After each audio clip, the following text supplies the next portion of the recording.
¿Todo bien? ¿Me están escuchando? Sí, profe. Bueno, en primer lugar, saludarlos a todos. En la clase de hoy vamos a continuar con el desarrollo de la materia. Vamos a ver lo que es la unidad número 4.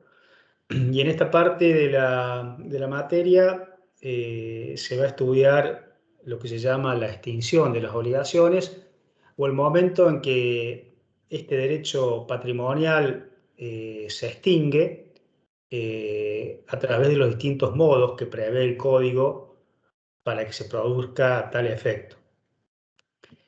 Partimos de la base de que toda obligación es un derecho, o todo derecho personal es un derecho transitorio que en algún momento se va a extinguir. O se va a extinguir por un modo normal de cumplimiento, como ya veremos que es el pago, pero también puede extinguirse por otros modos, como puede ser un acuerdo transaccional, puede ser una compensación, una novación, la renuncia que puede hacer el acreedor del derecho de crédito o la obligación. Y también puede darse el caso de que el acreedor pierde interés en que la obligación sea cumplida, deje transcurrir el tiempo y por efectos de un modo extintivo que se llama prescripción liberatoria o prescripción extintiva, la obligación muere, se extingue por el transcurso del tiempo y por la inacción propia del acreedor. Estimen ustedes que una obligación para su cumplimiento tiene un plazo ordinario, si no está previsto otro en el Código Civil y Comercial, de 5 años. Y si en 5 años el acreedor no demanda, no exige su cumplimiento, esa obligación se extingue por el transcurso del tiempo por prescripción. Bueno, cuando hablamos de modos extintivos de las obligaciones, hablamos de todos aquellos institutos que permiten la extinción de la obligación y que pueden ser clasificados según qué tipo de hecho o acto sea cada modo extintivo. Aquellos modos extintivos que son actos jurídicos son aquellos en que participa el acreedor y el deudor de alguna manera para dar como efecto la extinción de la obligación. Por ejemplo, el pago, o la novación, o la transacción, o la compensación convencional, o la renuncia. Todos estos son actos jurídicos, actos voluntarios, otorgados por el acreedor y el deudor, en el caso del pago, que tienen por finalidad inmediata extinguir la obligación. Pero también puede haber otros modos extintivos que se clasifican como hechos jurídicos. Acá ya no interviene la voluntad del acreedor y el deudor, sino que son acontecimientos humanos, como o naturales, que pueden producir la extinción de la obligación, como es el caso, por ejemplo, de la prescripción que recién mencionábamos. La inacción del acreedor más el transcurso del tiempo que la ley fija para cobrar la obligación producen la extinción de la obligación. Nos preguntamos si la muerte del deudor o el acreedor pueden producir la extinción de la obligación. Esta pregunta se nos viene a cuenta porque es un caso muy, muy típico de que el deudor muera o el acreedor muera y bueno, ¿qué sucede con esa obligación, con ese derecho personal que se generó en algún momento y surge esta vicisitud de la muerte de alguno de sus sujetos? Bueno, en principio la muerte de los sujetos de la obligación no extingue la obligación porque se produce como consecuencia de este hecho natural, el fallecimiento de las personas, la transmisión de los derechos activos y pasivos desde la persona del deudor o del acreedor, que son los causantes, a sus sucesores universales. Pero hay algunos casos en donde sí la muerte o el fallecimiento del acreedor o del deudor podrían llegar a producir el epílogo o la extinción de la obligación. ¿Y en qué casos serían estos? Bueno, serían aquellos casos donde yo contrato una obligación donde tengo en cuenta o tengo en consideración las condiciones personalísimas o personales del deudor o del acreedor para que la obligación o la prestación sea cumplida. Imagínense ustedes el caso de que yo contrate a un pintor de renombre para que haga un cuadro o una pintura de una persona o de un paisaje y este pintor, que sería el deudor de esa prestación de hacer y a su vez acreedor del precio que yo tengo que pagarle por esa labor, fallece. Bueno, obviamente esa obligación de hacer se va a extinguir porque los herederos de este pintor no podrán hacer la misma labor que yo tuve en cuenta como acreedor al momento de contratar sus servicios. De manera tal de que ahí sí el fallecimiento de la persona o del sujeto de la obligación va a producir también como consecuencia la extinción de la obligación. Otros supuestos controvertidos respecto de cuándo se extinguen las obligaciones podría ser el caso de que la persona del deudor incurra en una situación falencial o caiga en quiebra y después de liquidados todos los bienes del deudor, no existan fondos o bienes suficientes para atender la totalidad de los créditos o las obligaciones que hayan sido verificadas en esa quiebra. Bueno, en ese supuesto también podría darse el caso de que esas deudas verificadas en la quiebra que no llegaron a ser satisfechas por la masa falencial se extingan por esta falta de bienes para liquidar. También son casos anómalos, son casos excepcionales, pero que sí hay que mencionarlos porque en algún momento se les podría presentar a ustedes en el ejercicio profesional. Bueno, el primer medio extintivo de las obligaciones que estudiamos, el primer modo extintivo de las obligaciones que estudiamos es el pago. En esta clase vamos a tratar de desarrollar los conceptos fundamentales de este modo extintivo, que es uno de los principales, el más común, el más habitual. Sí, toda la obligación, cuando nace para ser cumplida. Naturalmente, el cumplimiento de la obligación o el cumplimiento de la prestación, que es el objeto de la obligación, es lo que técnicamente se denomina pago. Muchas veces la acepción de la palabra pago se vincula con el cumplimiento de obligaciones en dinero. Cuando el deudor entrega al acreedor una suma de dinero, está pagando. Realmente ese es el sentido vulgar, el sentido amplio de la palabra pago. Pero el sentido técnico y jurídico del concepto de pago es el cumplimiento de la prestación que es objeto de la obligación. Y ustedes saben que pueden ser objeto de la obligación distintos comportamientos del deudor. Pueden ser prestaciones de dar, prestaciones de hacer o prestaciones de no hacer. Cuando el deudor observa el programa prestacional que compromete a su acreedor, está pagando en sentido técnico, en sentido estricto. Así que yo puedo pagar una obligación de dar, puedo pagar una obligación de hacer y puedo pagar también una obligación de no hacer, en la medida de que el deudor cumpla, obviamente, con la prestación que ha sido objeto de la obligación. El segundo tema que nos propone el programa es la naturaleza jurídica del pago. Cuando hablamos de naturaleza jurídica del pago nos estamos refiriendo a lo que es, a qué es en sí este instituto, qué es el pago. ¿Es un acto? ¿Es un hecho jurídico? ¿Es un acto jurídico? ¿Es un acto jurídico unilateral? ¿Es un acto jurídico bilateral? Bueno, en primer término tenemos que decir que el pago es un acto jurídico.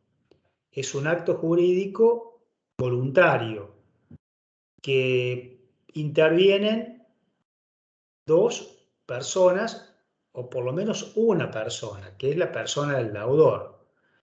El deudor es el que cumple la prestación, pero el acreedor también es quien la recibe. Entonces, desde ese punto de vista, algunos autores o la doctrina dice que el acto del pago sería un acto bilateral, porque necesariamente deben participar tanto el deudor al realizar la prestación como el acreedor al colaborar para que la prestación se cumpla.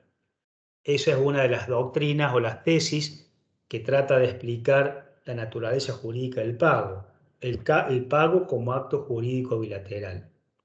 Pero hay otra doctrina que también es importante, que dice que el pago es un acto jurídico unilateral, que debe intervenir necesariamente la persona del deudor o de un tercero. Ya vamos a ver que el pago puede ser realizado por terceros, y si el acreedor no quiere colaborar con el pago, el deudor tiene el derecho y las acciones necesarias para liberarse compulsivamente de esa obligación a través de un mecanismo que se denomina técnicamente el pago forzado o consignación.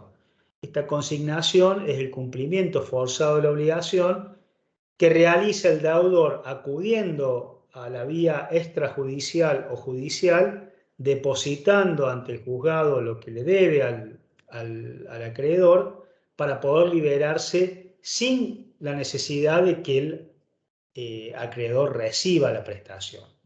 Esto es muy común porque puede darse situaciones en que el acreedor, o porque no se encuentre en el domicilio de pago, o porque haya fallecido, por ejemplo, o porque por una razón especulativa no quiera cobrar para percibir después una suma mayor o para resolver el contrato, o por alguna cuestión totalmente ajena a las partes. Bueno, en esos supuestos el deudor tiene las acciones, los remedios legales necesarios para poder cumplir forzadamente la prestación a través de lo que se llama del esquema del pago por consignación, que es un pago que el deudor realiza a través, acudiendo a un medio extrajudicial, como podría ser una escribanía, previa intimación al acreedor para que cobra.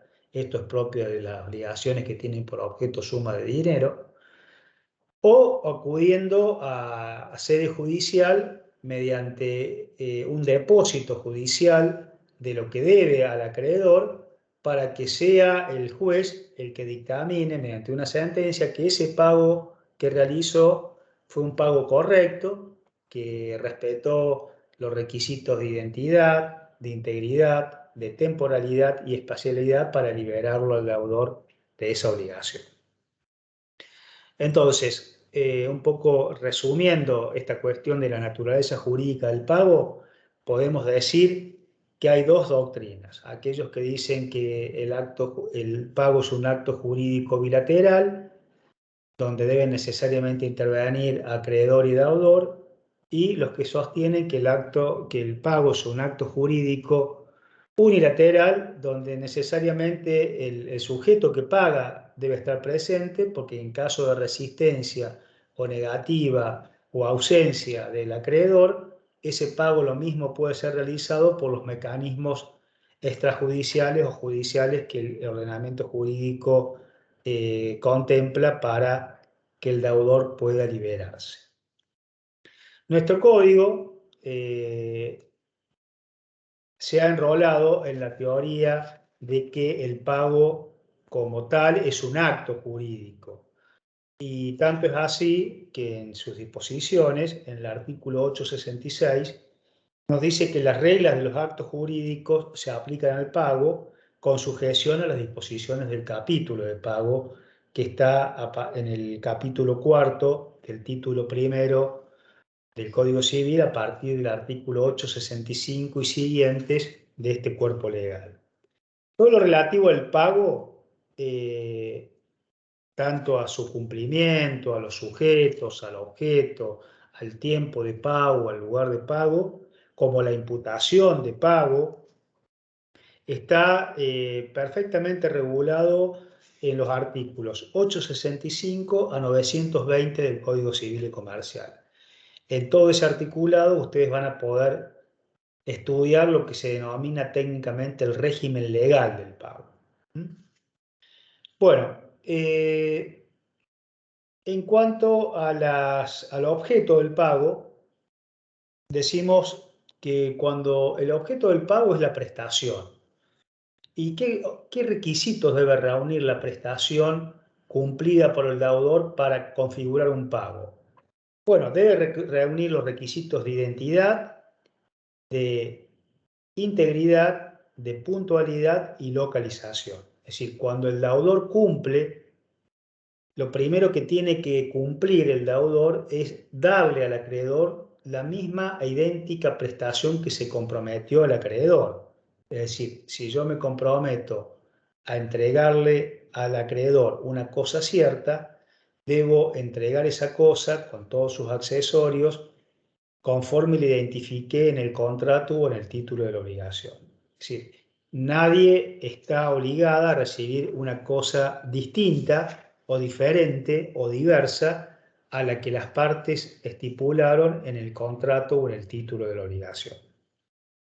Este principio, el principio de identidad de pago, está enunciado expresamente en el artículo 868 del Código Civil y Comercial, cuando dice que el acreedor no está obligado a recibir y el deudor no tiene derecho a cumplir una prestación distinta a la debida, cualquiera que sea su valor. Esto es lo que dice el Código en el artículo 868 de este cuerpo legal.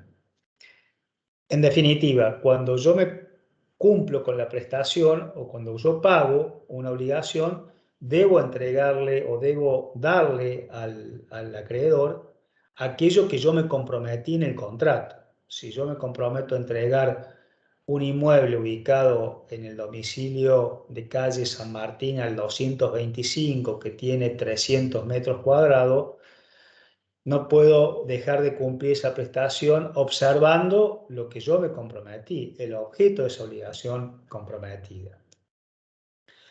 El segundo requisito del pago o del objeto del pago es la integridad. Es decir, el acreedor no está obligado a recibir pagos parciales, excepto una disposición legal o convencional en contrario, y si la deuda es en parte líquida o en parte ilíquida, el deudor puede pagar la parte líquida y diferir la parte ilíquida para otro momento. Cuando hablo de deuda líquida, me estoy refiriendo a aquella obligación que está perfectamente determinada en su especie, en su monto. El acreedor y el deudor saben lo que el deudor debe cumplir, por eso no hay ningún problema en proceder al pago o al cumplimiento de la prestación. La prestación o el objeto de la obligación es ilíquida cuando no se sabe o no se tiene certeza de cuánto el deudor debe cumplir con respecto a la obligación a pagar. Por ejemplo, en una obligación de pagar daños y perjuicios, generalmente es necesario realizar ciertas operaciones de cuantificación o liquidación que pueden ser realizadas por las partes, pero puede ser realizada incluso por el juez en la sentencia. Imagínese usted un juicio de un accidente de tránsito, de una persona sufre un choque y sufre daños en su vehículo, en su persona. Hasta que la deuda no sea cuantificada o liquidada por el juez, estamos frente a una deuda ilíquida. Por eso este artículo, el artículo 869, dice que cuando un deudor debe una obligación que en parte es líquida, pero en parte es ilíquida, puede cumplir la misma respecto a la parte liquidada, difiriendo para otro momento la parte que no haya sido liquidada aún. Siempre dentro del principio este requisito de la integridad del pago, cuando estamos frente a obligaciones de dar suma de dinero, en donde el deudor debe, además del capital dinerario, los intereses, el pago solo se considera íntegro cuando el deudor cumple con estos dos aspectos de la deuda dineraria, tanto con el capital como con los intereses. El otro requisito del pago se vincula con el lugar y con el tiempo. Con respecto al tiempo del pago, el pago debe hacerse si es una obligación de exigibilidad inmediata, es decir, que no está sujeta a plazo ni a condición. El pago debe hacer cuando la obligación nace, porque es de ejecución inmediata. Por ejemplo, cuando yo me comprometo a pagar de contado una compraventa que he realizado. ¿Desde cuándo debo pagar? Desde el momento en que la obligación nace. Ahora, si la obligación está sujeto a plazo, el deudor debe cumplir con esa prestación cuando, si es un plazo suspensivo, cuando el plazo sea cumplido. Es decir, el día del vencimiento del plazo nace la obligación del deudor de cumplir, de pagar esa prestación. Ahora, si el plazo es indeterminado, recuerden ustedes cuando vieron mora, la obligación tiene un plazo indeterminado. ¿Cómo cumple el deudor con este requisito de la temporalidad? Bueno, si no hay plazo, va a tener que ocurrir ante el juez para que se fije el plazo judicialmente y de esa manera poder cumplir la obligación. Y después teníamos el otro caso de la obligación de plazo tácito, es decir, aquel plazo que, si bien existe, surge de la circunstancia, de la naturaleza propia de la obligación, pero no está determinado con precisión en el título de la obligación. Por ejemplo, un ejemplo que generalmente damos en clase de las obligaciones de plazo tácito es cuando alguien le presta un material bibliográfico a un compañero para que rinda una materia. Obviamente el plazo tácito para devolver ese material o esos libros, esos apuntes, es cuando la materia sea rendida y aprobada por la persona a quien le preste el material. Bueno, en los casos de obligaciones de plazo tácito, el deudor debe cumplir con esas obligaciones cuando el acreedor intima y lo constituye en mora mediante un medio fehaciente al deudor para que cumpla. Es decir, en ese tiempo, ustedes recuerden que la mora del deudor en las obligaciones de plazo tácito no se producía en forma automática, sino que se requería de una actividad adicional por parte del acreedor para constituirlo en mora al deudor mediante una interpelación fehaciente, que podía ser una carta documento, un telegrama, un acta por escribano público, donde yo le digo al deudor pagame, y a partir de ese momento el deudor debe cumplir porque lo está constituyendo en mora. Este tema del tiempo del pago o la cuestión referida a la temporalidad del pago se vincula estrechamente con los conceptos que ustedes vieron en la clase anterior o en la clase de la semana anterior cuando vieron la mora del deudor.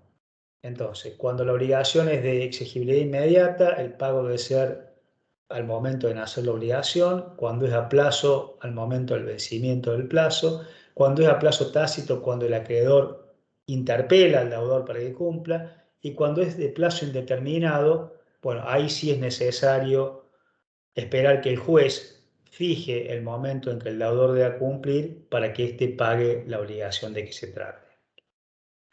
Otro aspecto muy importante del pago es en dónde el deudor debe cumplir. Nos estamos refiriendo acá al lugar de pago. Y el lugar de pago, en principio, puede ser establecido por acuerdo de partes en el contrato que da nacimiento a la obligación. Por ejemplo, yo alquilo un inmueble y en el contrato fijo como lugar de pago la inmobiliaria que yo elegí para que me administrara mi propiedad, ¿no es cierto? Bueno, entonces yo en el contrato de alquiler puedo especificar o designar expresamente, tanto acreedor y deudor, cuál va a ser el lugar de pago. Eso es una primera regla que el código establece en el artículo 873, cuando dice que el lugar de pago puede ser establecido por acuerdo de las partes de manera expresa o de manera tácita. Ahora, ¿qué pasa cuando el acreedor o el deudor, o cuando las partes han omitido en el título de la obligación o en el contrato designar un lugar de pago? Bueno, en ese supuesto rigen las reglas que el Código Civil y Comercial establece en el artículo 874 para cuando tanto el acreedor o el deudor no han determinado en qué lugar deben cumplir la obligación. Bueno, y en ese caso el código que dice, si nada se ha indicado en el contrato o en el título de la obligación, el lugar de pago es el domicilio del deudor al tiempo del nacimiento de la obligación. Así que el lugar de pago, si nada se dice, es el lugar, el domicilio del deudor al momento del nacimiento de la obligación. Pero ¿qué pasa si el deudor, después de haber celebrado el contrato o haber nacido la obligación por ese contrato, se muda de domicilio? Que puede darse. Yo, por ejemplo, hago un contrato viviendo en Río Cuarto, donde me comprometo a pagar una suma de dinero en forma mensual, y al poco tiempo yo me traslado de ciudad, me voy a Córdoba, me voy a Buenos Aires, me voy a Santa Fe. Bueno, en ese caso también el código ha previsto una solución legal estableciendo que si el deudor se muda, el acreedor tiene derecho a exigir el pago en el domicilio actual o en el anterior. En ese caso, sería un derecho que tiene el acreedor de pagar en el domicilio que vive actualmente el deudor o en el anterior que tenía el momento del nacimiento de la obligación. Otra cuestión, otras reglas del lugar de pago que se aplican también, que un poco hay que apartarse de lo que recién dije, es cuando el pago se trata de obligaciones de dar cosas ciertas, por ejemplo, inmuebles. Entonces, Profe, cuando se muda, ¿dónde paga? cuando el deudor se muda, el acreedor tiene derecho a exigir el pago en el domicilio actual del deudor, es decir, en el que se mudó, o en el anterior, en cualquiera de los dos. Igual la opción le corresponde al deudor cuando el lugar de pago sea el domicilio del acreedor. Es decir, supongamos que en el contrato las partes han fijado como lugar de pago el domicilio del acreedor y el acreedor se muda. Bueno, en ese caso el deudor puede pagar en el domicilio actual del acreedor o en el anterior que tenía el mismo. Este es un derecho que tienen ambas partes. De todos modos, esta regla de que el domicilio ante la falta de designación en el contrato de pago es el del deudor, como una aplicación implícita de la regla del favor de Vitoris, no rige en los dos casos siguientes. Cuando se trata de dar una cosa cierta, el lugar de pago es donde la cosa se encuentra habitualmente. Por ejemplo, si yo tengo que entregar un inmueble que me comprometí a vender o que vendí mediante un contrato de compraventa, el domicilio del pago es el domicilio donde está el inmueble. Es una cosa lógica y razonable. Y en las obligaciones bilaterales de cumplimiento simultáneo, el lugar de pago es en donde debe cumplirse la prestación principal. Esta es otra excepción a la regla del domicilio del deudor, que también están contempladas en el artículo 874 del Código Civil y Comercial. Otros aspectos vinculados al pago son los sujetos del pago. ¿Quiénes pueden ser sujetos del pago? Lo que hablamos habitualmente con el nombre de legitimación activa del pago. El sujeto de activo del pago puede ser el deudor, pero también pueden ser terceros interesados o no interesados. Fíjense cómo se invierte la calidad de activo pasivo con relación al concepto de obligación. En materia de obligaciones, ¿quién era el sujeto activo?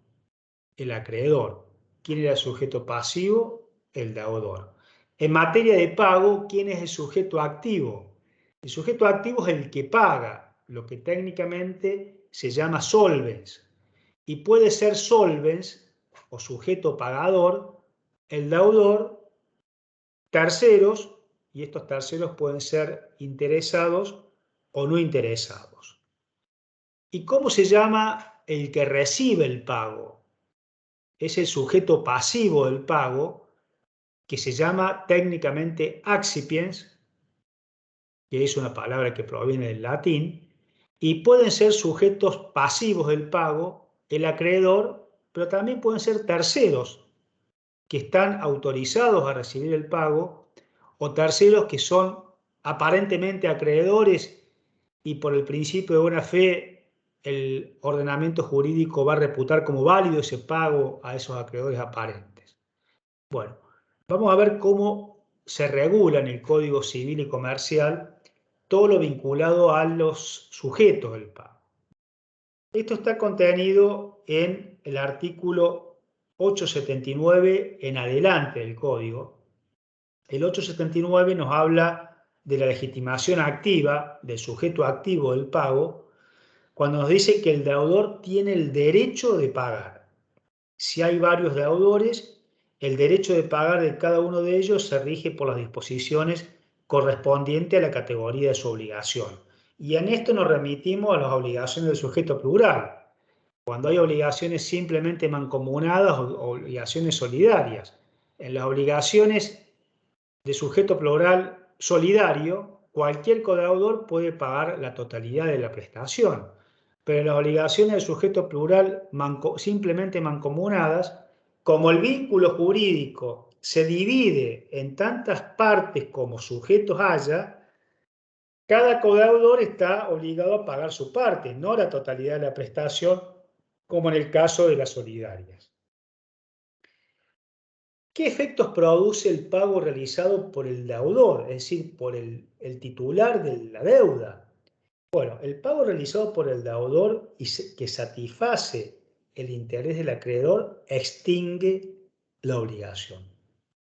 Ese es el único pago que extingue la obligación, el que realiza el propio deudor titular de la deuda. En la medida, como dice el código en el artículo 880, que satisfaga el interés del acreedor. Ahora, ¿qué pasa cuando el sujeto activo del pago no es el deudor, sino es un tercero? Es decir, cuando la prestación es realizada por un tercero. Y en esto vuelvo de nuevo al artículo 881. Toda esta parte del articulado del código yo recomiendo su lectura porque tiene una forma de expresión muy didáctica, muy simple, de fácil lectura y acceso, por lo cual podemos perfectamente estudiar y leer este punto o esta parte de la materia directamente desde el articulado del Código Civil y Comercial. ¿Qué dice el 881 cuando el pago es realizado por un tercero? Bueno, en primer lugar, este artículo le da la facultad a los terceros de poder pagar deudas ajenas. Esto es una cuestión que en principio parece anormal, pero lo que al código, al derecho le importa y le interesa es que las obligaciones sean cumplidas independientemente de quién las cumpla. Por eso esta norma abre la posibilidad de que terceros ajenos a la relación jurídica obligatoria puedan pagar. Dice, la prestación también puede ser ejecutada por un tercero, excepto que se haya tenido en cuenta las condiciones especiales del deudor. Obviamente, si yo contrato a un cantautor para que dé un recital, no puede venir un tercero y dar ese recital. Si yo lo contrato a un artista con nombre y apellido, por su trayectoria y por en el medio artístico, no podría ser reemplazado por un tercero porque este deudor fue contratado en función de sus condiciones personales o personalísimas por sus condiciones de artistas, profesionales, etc.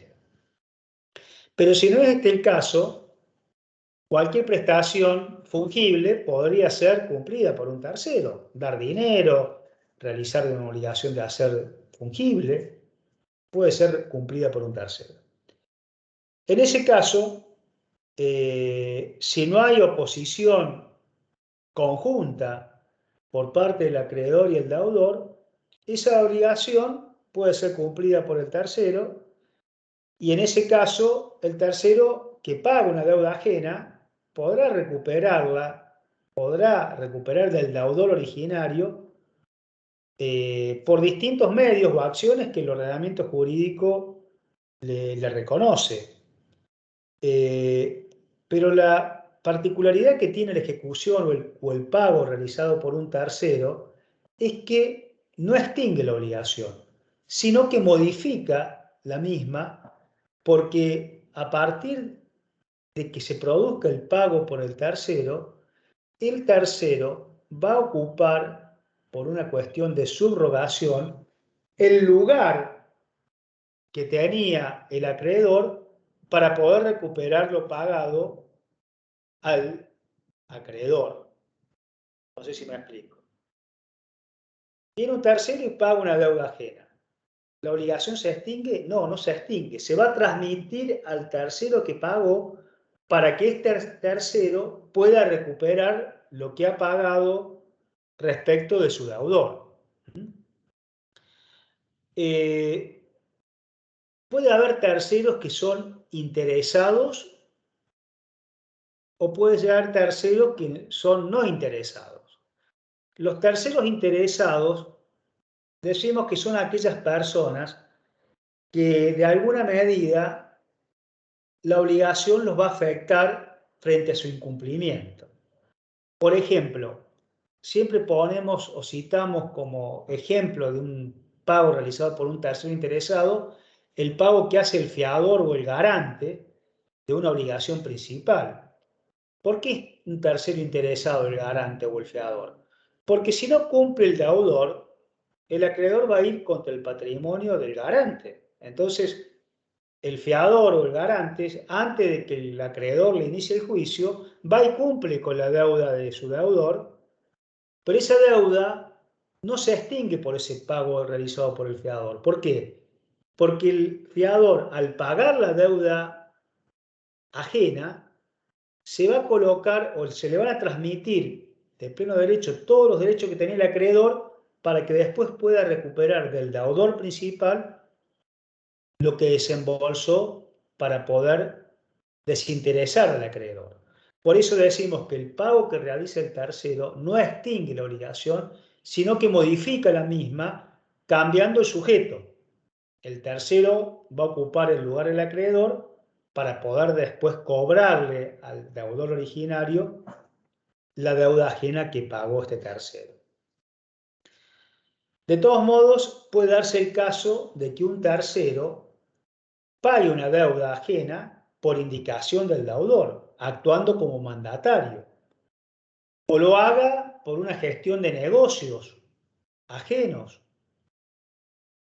o lo haga también por una cuestión de solidaridad con el deudor. Bueno, en ese caso, el tercero que paga por instrucciones del deudor está pagando como si fuese un mandatario y puede recuperar lo que pagó en nombre del deudor mediante la acción de mandato. Es decir, le puedo decir al deudor, che, yo te pagué esta deuda por indicación tuya, ahora devuélveme lo que yo pagué en función del mandato que me diste. Reintegrame lo que yo pagué.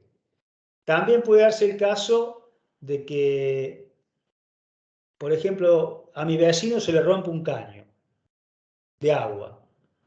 Yo soy tercero, pero voy a contratar un plomero para que arregle esa cañería y evitar de que la casa de mi vecino, incluso mi casa, se llene de humedad.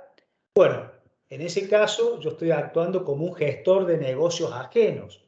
Si pago esa deuda ajena, después poder recuperar por vía de la acción de gestión de negocios ajena de mi vecino lo que yo pagué en beneficio de su interés, ¿no es cierto? Y después la otra acción que tiene el tercero para recuperar lo pagado es la acción de enriquecimiento sin causa. Si yo pago una deuda de un tercero, me estoy empobreciendo e indirectamente se está enriqueciendo el deudor.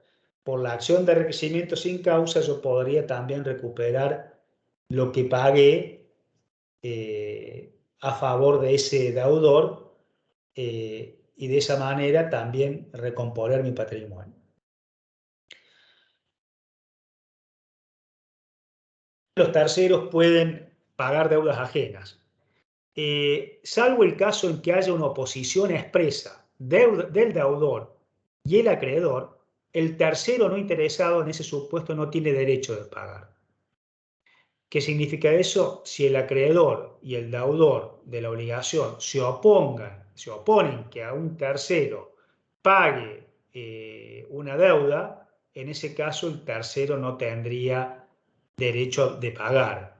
Y en ese caso no tendría ninguna acción para recuperar lo que intenta pagar porque hay una oposición por parte de los sujetos de la obligación para que ese pago sea realizado.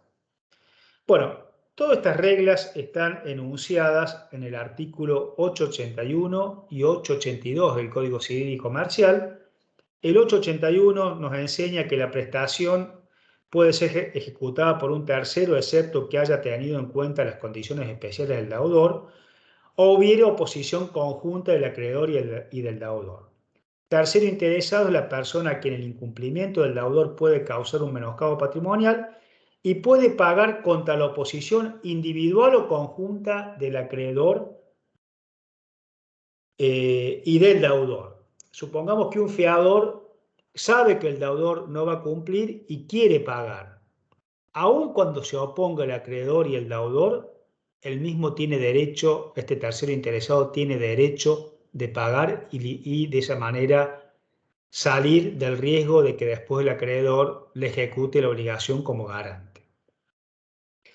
Y después el artículo 882 nos explica cuáles son los efectos que produce la ejecución de la prestación o el pago realizado por un tercero. Y lo primero que nos dice es que la ejecución de la prestación por un tercero no extingue el crédito, por lo que le dije recién, porque se extinguiría el crédito, el tercero no podría o se vería imposibilitado de recuperar lo que pagó. Y después este artículo 882 nos enuncia qué acciones tendría el tercero que pagó una deuda ajena en contra del deudor. Bueno, y ahí nos habla de la acción de mandato, la acción de gestión de negocios ajenos o también la acción por enriquecimiento sin causa. Bueno, todo esto está vinculado con la cuestión de la legitimación activa, con el sujeto activo del pago. Recapitulando, decimos que las obligaciones pueden ser pagadas por el deudor, por terceros interesados o por terceros no interesados, que el pago que realiza el deudor directamente extingue la obligación, que el pago que realizan los terceros no extingue la obligación, sino que modifican sus sujetos, y que el tercero interesado, aún con la oposición del acreedor y el deudor, tiene derecho de pagar, pero el tercero no interesado, en el caso o en el supuesto de que haya oposición conjunta del acreedor y del deudor, en ese caso único, estaría imposibilitado de pagar la deuda ajena. El otro punto que estudiamos con respecto al sujeto del pago es la legitimación pasiva. Es decir, ¿quién es el sujeto que tiene derecho a recibir el pago? Bueno, tiene legitimación para recibir los pagos, en primer lugar, el acreedor, por supuesto. También puede recibir el pago el cesionario, es decir, supongamos que el acreedor haya cedido su crédito a un tercero. Ese tercero se llama cesionario. El cesionario también tiene derecho a recibir el pago y es sujeto pasivo del pago. Es lo que técnicamente llamamos accipiens. Si hay varios acreedores, el derecho del cobro de cada uno de ellos se rige por las disposiciones correspondientes a la categoría de cada obligación. Bueno, acá estamos frente a un caso de obligación de sujeto plural activo. Si la obligación es simplemente mancomunada, el coacreedor podrá cobrar únicamente su parte. En cambio, si estamos frente a una obligación de sujeto plural solidaria, activa, estando dentro de esa categoría de obligaciones, el coacreedor tendría derecho a cobrar la totalidad de la prestación sin perjuicio que después, por vía de distribución, le dé a cada coacreedor la parte que le corresponda en ese frente o en esa solidaridad activa que se generó. También tiene derecho a recibir el pago cuando hay una orden judicial que embarga un crédito y le dicen al deudor, señor, no le pague al acreedor, sino que deposite lo que tiene que pagar en un juzgado, porque hay un embargo, por ejemplo. También podría recibir el pago un tercero que esté indicado en el contrato donde se generó la obligación, o donde se constituyó la obligación. Por ejemplo, yo puedo alquilar un inmueble y le puedo decir al locatario o al inquilino que el que está autorizado a recibir el pago es la inmobiliaria. Bueno, ese tercero, que es ajeno al vínculo obligacional, la inmobiliaria, tiene derecho a cobrar y a recibir ese pago porque el titular del crédito expresamente así lo dispuso en el contrato que es el que originó la obligación. Supongamos que hay una obligación que está instrumentada en un título al portador. Por ejemplo, un cheque que yo entrego al portador, sin mencionar quién lo puede cobrar. Bueno, ¿quién tiene derecho a recibir el pago de ese cheque? Bueno, el que se presenta en la ventanilla del banco a cobrarlo, ¿no es cierto? Quien posee el título de crédito extendido al portador o endosado en blanco, excepto sospecha fundada de no pertenecer al documento o de no estar autorizado para el cobro. Y finalmente, la otra opción que da el código en el artículo 883 para cobrar está vinculada con la figura del acreedor aparente. Es decir, si quien realiza el pago actúa de buena fe y de las circunstancias resulta verosímil el derecho invocado, el pago es válido aunque después sea vencido en juicio sobre el derecho que invoca. Por ejemplo, yo vivo en un pueblo determinado donde fallece el acreedor, al cual en ese pueblo se le conocía un solo heredero, que era el único hijo que tenía. Bueno, yo voy y le pago a ese heredero, porque aparentemente es el único acreedor, el único sucesor de ese acreedor.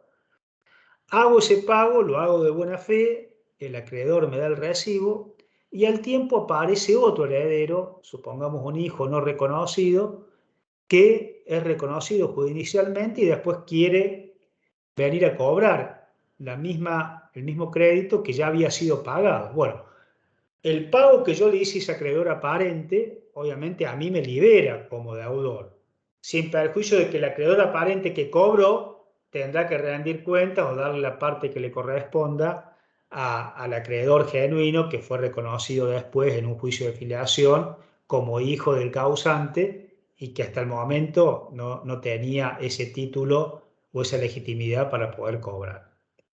Este es el caso o el supuesto de que el acreedor aparente también tiene derecho a recibir del pago en la medida que se den las circunstancias estas de buena fe, que el deudor no haya conocido otro sucesor o otro acreedor de ese crédito, y sin perjuicio después de las acciones que tenga el acreedor real o el acreedor que surja posteriormente contra la persona que cobró ese crédito. En definitiva, el artículo 883 del Código Civil y Comercial nos menciona en 5 incisos cuáles son los legitimados para cobrar o los que tienen derecho para recibir los pagos, y que son acreedor, cesionario, tercero subrogante, por orden judicial frente al embargo del crédito, el tercero indicado para recibir el pago, el que posee el título del portador y se presenta a cobrarlo, o el caso del acreedor aparente. Bueno, todos estos supuestos son casos de accipiens o de sujetos pasivos de pago. Otra cuestión que también está en el programa y que realmente es de fundamental importancia es la prueba del pago.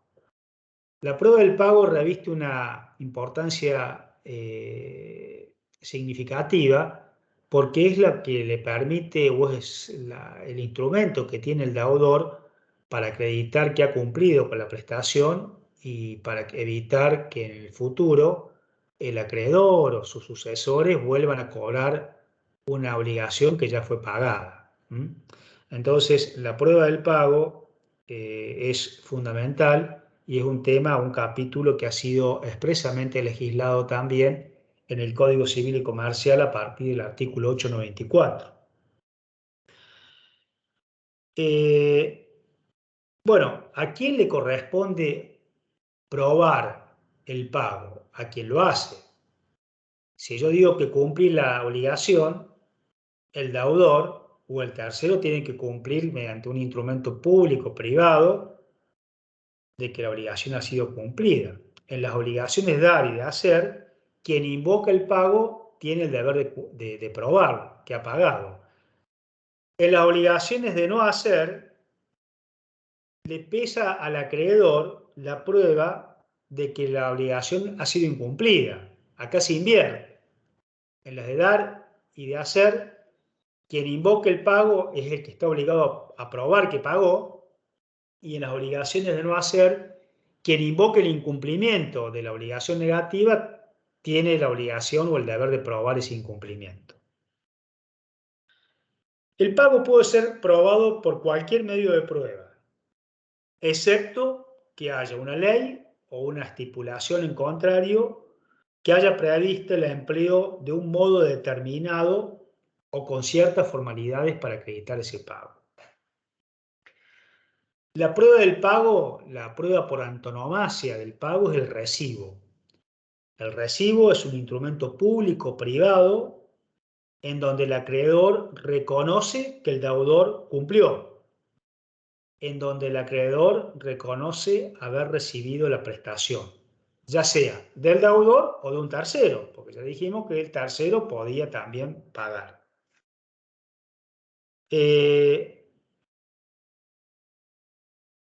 El deudor tiene el derecho de exigir el recibo al acreedor cuando cumple, cuando paga. Este es un derecho fundamental, porque ¿qué pasa si yo voy a cumplir o a pagar una prestación? Supongamos que tengo que pagar una cuota de la compra de un inmueble y cuando voy a lo del vendedor, el vendedor no me quiere dar un recibo. Yo no le voy a pagar. Y si se niega a darme un recibo, tendré el mecanismo para hacer un pago compulsivo a través de un pago por consignación. Pero por eso es un derecho fundamental que integra lo que es la situación de deuda, la posibilidad de exigir, no la posibilidad, sino el derecho de exigirle al acreedor que le extienda un recibo, ¿cierto? Un instrumento donde el acreedor reconozca que el deudor ha cumplido y que ha cumplido bien o que ha cumplido en tiempo y forma. Puede darse el caso de que cuando el deudor va a pagar, quiere entregar una cosa distinta o un pago parcial. Bueno, lo mismo yo tengo derecho a exigir el recibo, pero también el acreedor tiene el derecho a hacer una reserva para el caso de que el pago no cumpla con los requisitos de identidad, integridad, temporalidad o localización. También ese derecho el acreedor lo tiene. El cumplimiento de la obligación confiere al deudor el derecho a obtener la constancia de la liberación correspondiente y el acreedor también puede exigir un recibo que pruebe la recepción. El acreedor le puede exigir al deudor un contrarrecibo de que ha recibido el recibo. Fíjense ustedes, este tema del contra de recibo es una novedad que trae el Código Civil y Comercial del año 2015 que no estaba contemplado antes en el Código de Vélez. El 898 dice que el deudor puede incluir reservas de derechos en el recibo y el acreedor está obligado a consignarlas La inclusión de estas reservas no perjudica los derechos de quien extiende el recibo. Bueno, generalmente el recibo es un instrumento público-privado que debe contener el lugar, la fecha de emisión, la obligación que se está pagando, es decir, el concepto que se está pagando, identificar la prestación que se está cumpliendo, y debe contener la firma de la persona que recibe el pago, del acreedor. Si hay una suma de dinero, debe consignar en letras y en número el importe recibido. A continuación debe decir a qué se imputa, cuál es el concepto por el cual se recibe esa suma de dinero, si es al pago de una deuda contractual, de una deuda, o según el origen que tenga esa deuda. Y por supuesto también debe tener la firma de la persona que recibe el pago, del acreedor, o también puede ser un cesionario, un subrogante, o el acreedor aparente, etc. Ese recibo puede ser extendido por un instrumento particular o privado, o por un instrumento público, una escritura pública. Pero debe contener estos requisitos fundamentales: lugar, fecha, individualización de la obligación pagada, concepto o imputación del pago, y la firma, por supuesto hológrafa o digital, de la persona que extiende ese instrumento, que también podría ser un instrumento digital, extendido en modo digital. El tema del recibo es un tema fundamental y que hay que tener en cuenta para dar certeza a los pagos, a los cumplimientos. De ahí la importancia de su legislación o de su regulación en el Código Civil y Comercial. Hay alguna serie de presunciones de pago que son muy importantes mencionar, y que también están contenidas en nuestro derecho privado, derecho positivo privado en el Código. Cuando se otorga un recibo por saldo de capital, quedan canceladas todas las deudas correspondientes a la obligación por la cual fue otorgado. Si yo estoy otorgando un recibo, le pongo en concepto de saldo de la deuda, de la obligación dineraria deudada, estoy cancelando las cuotas o los accesorios correspondientes. Si se recibe el pago correspondiente a uno de los periodos, están cancelados los anteriores, sea que se deba una prestación única o de ejecución diferida, cuyo cumplimiento se realiza mediante pagos parciales, o que se trate de prestaciones sucesivas que nacen por el transcurso del tiempo. Por ejemplo, un deudor debe varios alquileres mensuales.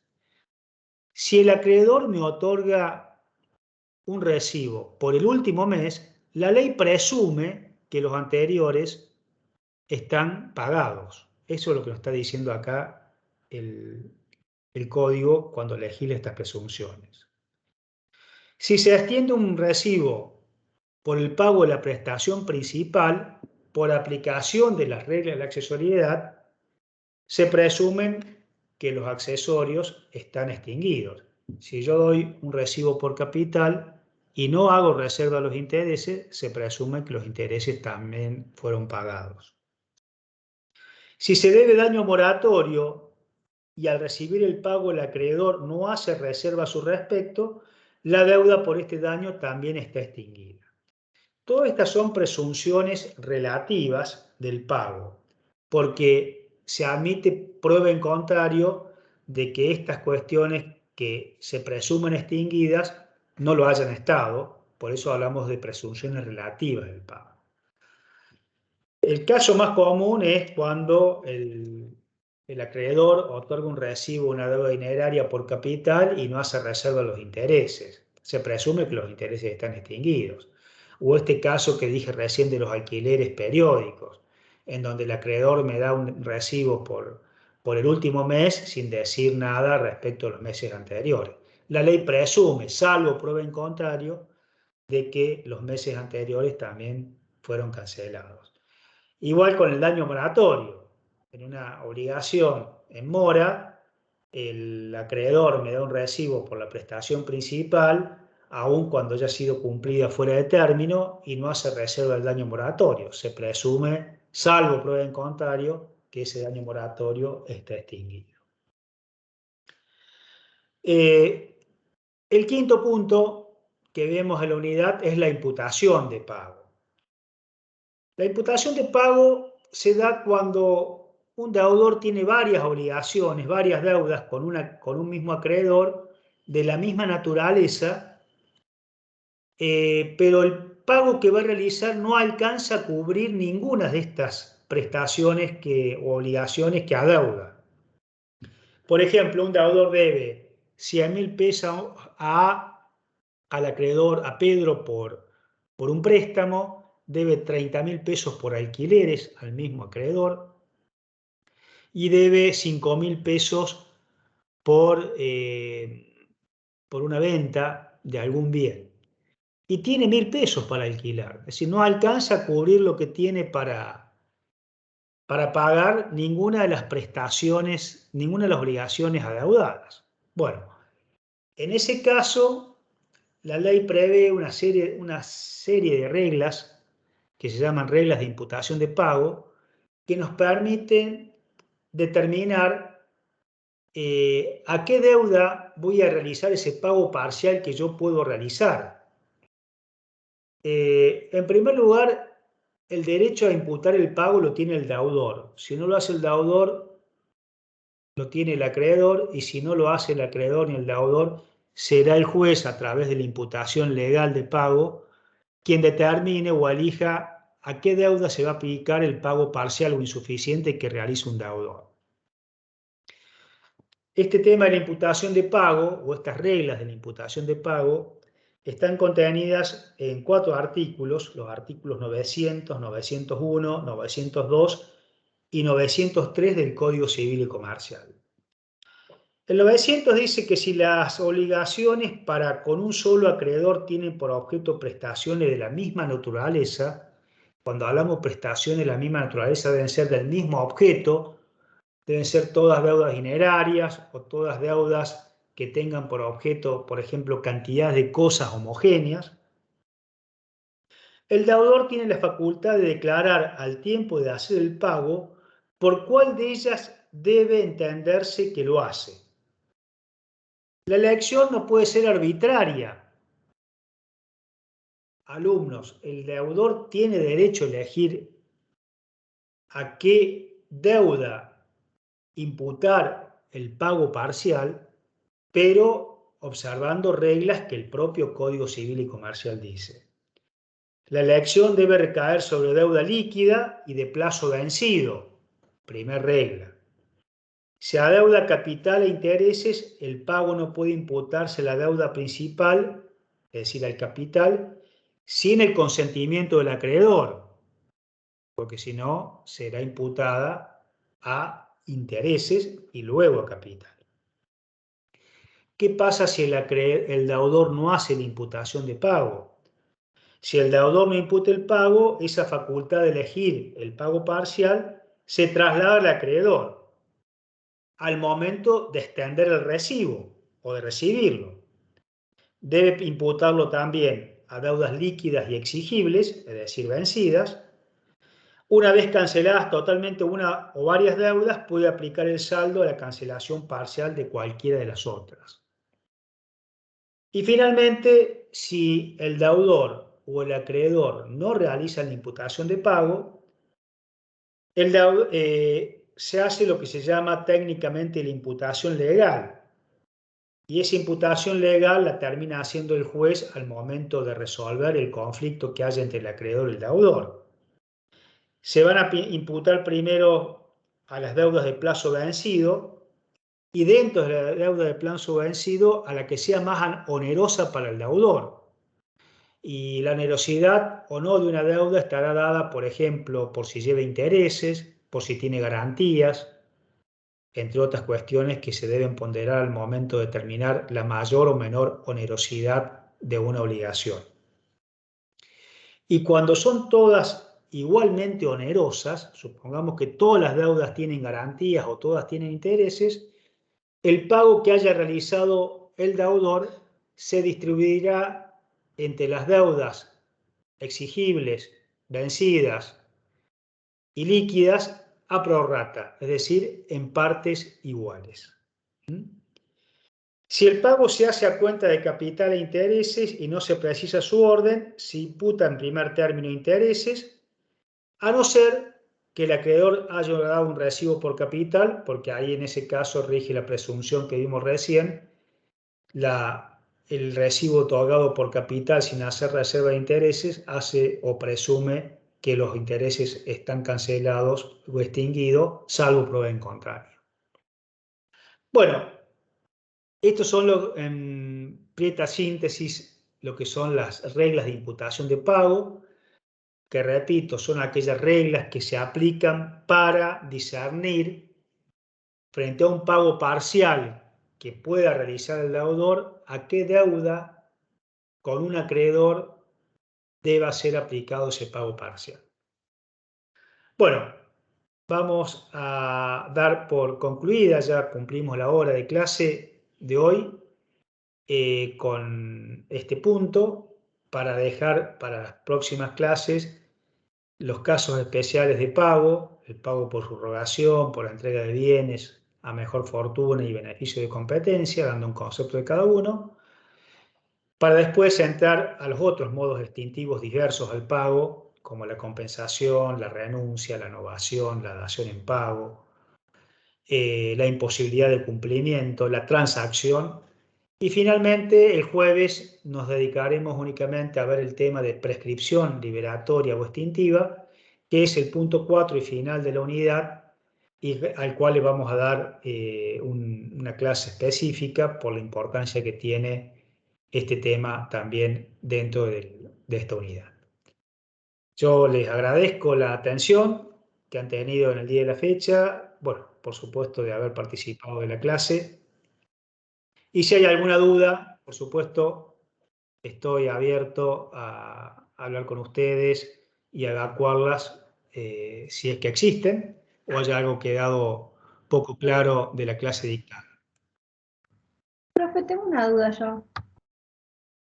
Sí. Usted habló todo esto de pagos parciales, pero en el caso de que yo pudiera pagar una deuda en su totalidad, pero no sea tan onerosa o no presente tanta garantía como otra, ¿lo puedo igual al pago hacer a la otra? Bien, si vos tenés dentro de las varias deudas homogéneas que tengas con un acreedor, una que puedas cumplir totalmente, en ese caso no hay imputación de pago, porque primero se va a tener que cubrir esa deuda, ¿me entendés? Sí. Vos vas a tener el deber de cumplir íntegramente, respetando el principio de integridad. Entonces, si entre las varias deudas que tenés con un acreedor, una puede ser cumplida íntegramente, ese pago se tiene que aplicar a esa deuda. ¿Me explico? Sí, profe, se entendió. Bien.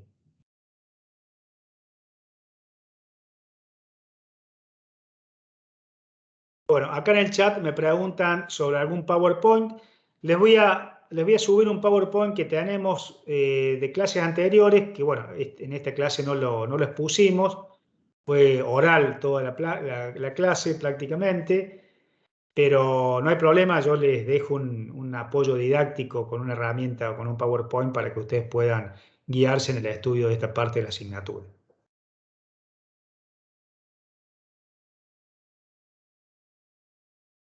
Bueno, gente, les agradezco la atención. Nos estamos viendo el miércoles próximo a las 20. Así que tengan un buen día y cualquier duda, bueno, a disposición. Muchas gracias. Nos vemos, profe. Chao, profe. Chao, hasta el miércoles.